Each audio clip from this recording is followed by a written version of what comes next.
For nearly 40 years, one kind of television sold America almost everything. Jewelry, kitchen gadgets, skincare, clothing, electronics, offered live around the clock by hosts who spoke straight into the camera as if to an old friend. A number sat in the corner of the screen, counting down the units left, and millions picked up the phone before it reached zero.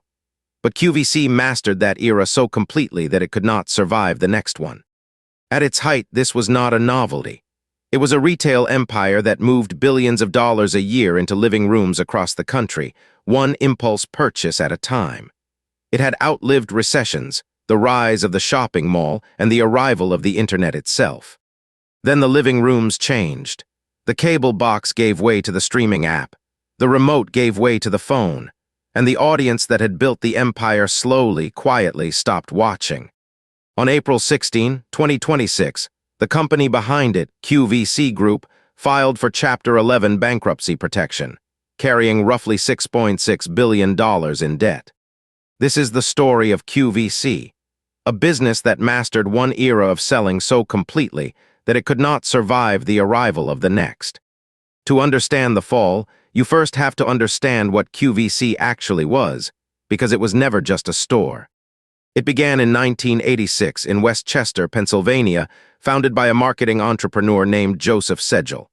The idea was simple and at the time strange. Sell products live on television in real time to an audience watching at home. The name itself was a promise: quality, value, convenience. What made it work was not the merchandise, it was the format. A live host would hold a product to the camera, describe it, demonstrate it, tell a story about it, and create a feeling of urgency, a limited quantity, a price good only for the next few minutes, a counter ticking down on screen. It turned shopping into a broadcast and browsing into an event. There was no search bar, no cart, no endless scroll. There was only this item right now, and a reason to act before it was gone. And it built something most retailers can only dream of: trust that felt personal. Viewers came back not just for the deals, but for the hosts, familiar faces they welcomed into their homes day after day, year after year. The hosts remembered regular callers. They wore the jewelry, cooked with the pans, tried on the clothes. It was commerce dressed as companionship. For a certain audience, often older, often at home, often loyal in a way modern brands envy, QVC was not a channel they shopped. It was a channel they watched. That distinction is the key to everything that follows. QVC's genius was to fuse entertainment and retail into a single live feed, and to do it so well that the selling never felt like selling. Its vulnerability was that the whole machine depended on one fragile assumption: that people were sitting in front of a television, tuned to a cable channel at all. For decades, that assumption held, and QVC grew into a giant. It expanded across the country and around the world, reaching tens of millions of households and turning live television into one of the most efficient selling machines ever built. A single well-produced hour could move an astonishing quantity of a product, because the audience was not searching for anything. It was being shown things, continuously, by people it trusted. Under a series of corporate parents, most prominently the media conglomerate that would come to be known as Qurate Retail, it generated enormous, reliable cash flow. The model printed money, quarter after quarter, as long as the audience kept tuning in. To grasp the scale, consider what QVC had become by its peak. It was not a website people visited when they needed something. It was a constant presence, broadcasting live every hour of every day of the year in millions of homes at once. Its hosts became minor celebrities, recognized in airports and grocery stores. Its biggest sellers, a face cream, a cookware line, a single piece of jewelry, could move quantities in one televised hour that would make a traditional store manager dizzy. And because the relationship was built over decades of daily broadcasts, it could not be easily copied. Any rival could sell the same products. None could instantly manufacture the trust. That trust was the real asset on QVC's books, worth more than any warehouse. And unlike a warehouse, it did not show up as a number anyone could defend in a bankruptcy court. Then, in 2017, QVC made the move that was supposed to secure its future. Its parent company agreed to buy its largest rival, the home shopping network, in an all-stock deal valued at about $2.1 billion, acquiring the majority of HSN it did not already own. On paper, the logic was sound. The two biggest names in television shopping would become one. Combined, they could cut costs, share warehouses and technology, and pool their audiences into a single dominant force. In an age when Amazon and online retail were rising fast, scale looked like armor. If the future was going to be harder, better to face it as the undisputed king of the category than as two rivals splitting a shrinking pie. But there is a difference between scale and strength. Merging the two largest players in a declining market does not reverse the decline. It simply concentrates more of the business inside the same fragile model. QVC and HSN were now the two biggest ships in a harbor whose water was slowly draining out. The merger made the combined company larger, gave it more debt, and tied its fortunes even more tightly to the one format both companies shared. It did nothing to change the single force that would eventually undo them both. Because while QVC was consolidating its grip on television shopping, television itself was beginning to disappear. The threat did not arrive as a competitor. It arrived as a habit. Across the 2010s and into the 2020s, Americans began cutting the cord, canceling cable and satellite subscriptions and moving their attention to streaming services and their phones. For most of television, this was painful. For QVC, it was existential. QVC did not merely advertise on television. Its entire store was a television channel. Its business depended not just on people owning a TV, but on them flipping through dozens of cable channels and landing, by chance or by habit, on QVC. When viewers abandoned the cable bundle, that accidental discovery, the browse that had fueled decades of impulse buying, quietly dried up. You cannot stumble onto a channel you no longer receive. The numbers told the story. As cord-cutting accelerated, the company's audience aged and thinned, and its customer base began to erode, active customers falling by high single digits to low double digits year after year. Revenue, once dependably enormous, started sliding, at times dropping by double-digit percentages, falling toward the $3 billion range in a single quarter where it had once stood far higher. Each departing viewer was not just a lost sale. It was a lost relationship, the kind that had taken years to build and would not be replaced by a younger customer who had never owned a cable box. And then, at the worst possible moment, came a physical disaster. On December 18, 2021, a fire broke out at QVC's fulfillment center in Rocky Mount, North Carolina. It was no ordinary warehouse. Rocky Mount was the company's second-largest fulfillment center, handling roughly a quarter to nearly a third of QVC's entire United States volume. The fire didn't just interrupt operations. It removed a huge share of the company's ability to ship the very things it sold on air. The cost was staggering. By the company's own accounting, the fire contributed to the loss of more than 1 million customers and more than $500 million in revenue. A business already bleeding viewers to cord-cutting now had a hole blown in its supply chain at the same time. It is one thing to lose customers slowly to a changing world. It is another to lose them all at once because the boxes cannot go out the door, because a host can sell a product live to millions, and then the company cannot deliver it. The competitive landscape made the timing crueler still. In the very years QVC was losing viewers and rebuilding from a fire, a new generation of sellers was exploding onto phones.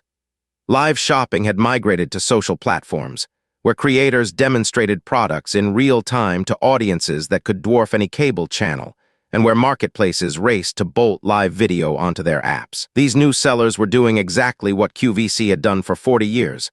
The live demonstration, the urgency, the trusted personality. But without a television channel to defend, without a warehouse fire to absorb, and without billions of dollars in debt to service. QVC had, in effect, written the playbook. Now its own invention was being run against it, by competitors who carried none of its weight. QVC understood the deeper problem, and it tried to change.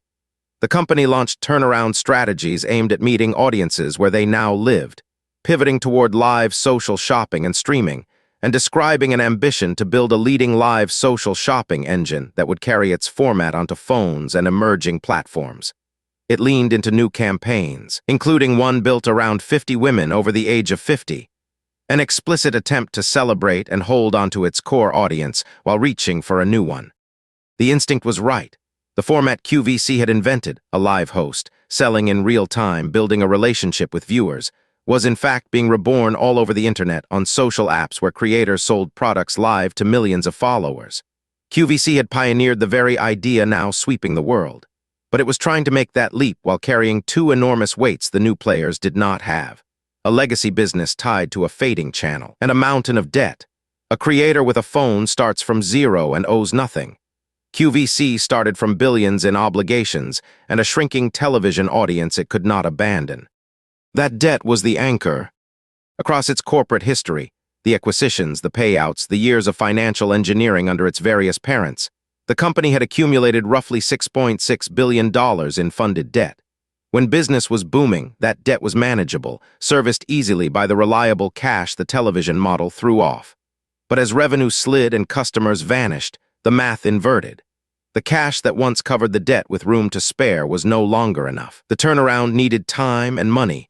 The debt allowed neither. Every dollar sent to lenders was a dollar not spent reinventing the business for the world that was actually arriving.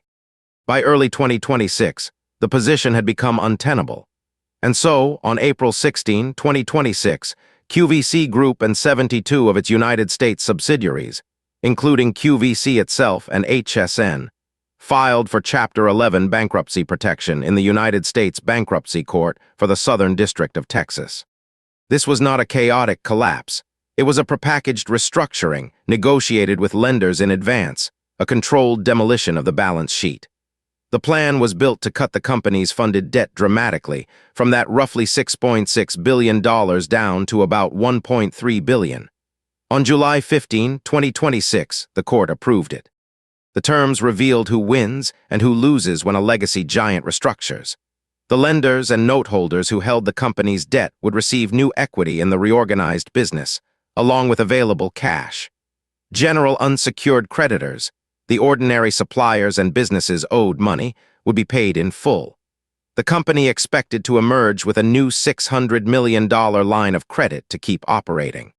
And the existing shareholders, the owners of the old company's stock, would be wiped out. Their equity was canceled. Whatever value the public market had once placed on QVC's future was, in the eyes of the restructuring, gone. The company would survive, in a sense.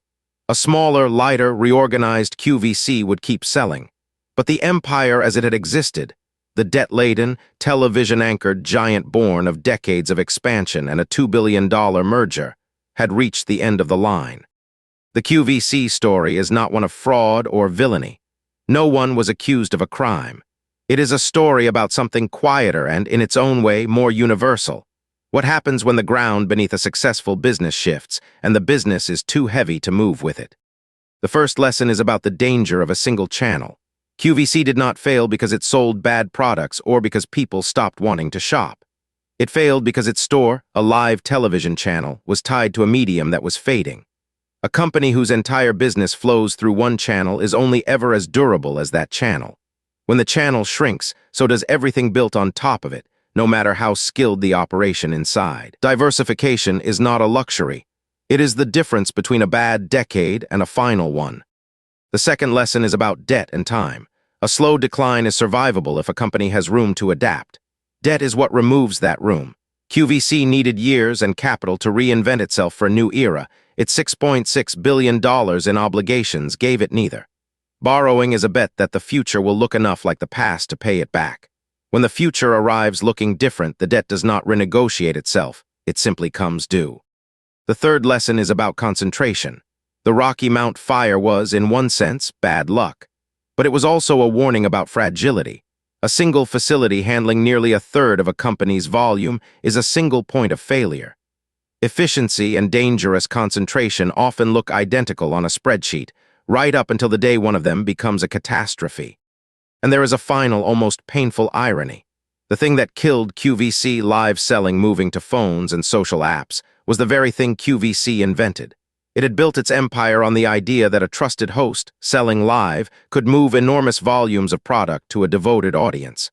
Decades later, that idea conquered the internet. QVC was not wrong about the future of shopping. It had simply become too heavy, too indebted, and too tied to an old screen to carry its own past across the bridge to reach it. The counter in the corner of the screen had always warned that the clock was running. In the end, it was running on the company itself. This video is for educational and informational purposes only. All information is sourced from publicly available documents, court filings from the U.S. Bankruptcy Court for the Southern District of Texas, regulatory filings, and credentialed news organizations. QVC Group's Chapter 11 is a civil restructuring. This video makes no allegation of criminal wrongdoing by any individual or company. Source links are available in the description.